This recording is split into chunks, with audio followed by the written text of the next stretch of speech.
Ce geste, Clément le connaît bien. Tous les jours et presque toutes les heures, il doit le répéter. Ça fait 25 médicaments par jour.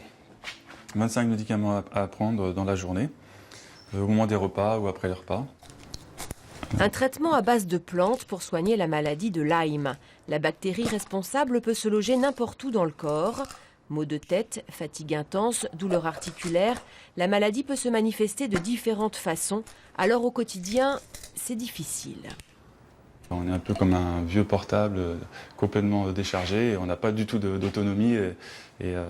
Donc c'est vraiment ça les priorités, c'est savoir si on ne va pas devoir demander à ses parents ou à quelqu'un de venir nous aider tellement on est épuisé ou tellement on a des symptômes différents qui reviennent au cours de la journée.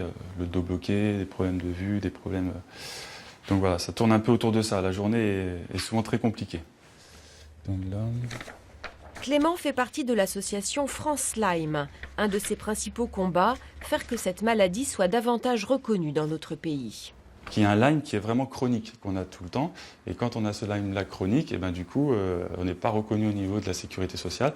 Donc ça veut dire qu'on n'a aucune indemnité journalière et on a vraiment zéro revenu. Et en plus, on doit se soigner en achetant nos médicaments et à nos propres frais, quoi. Donc c'est un peu compliqué. Car la maladie de Lyme est aussi insidieuse que sa responsable, la tique. Elle s'abrite dans les arbres, nous tombe dessus et nous pique.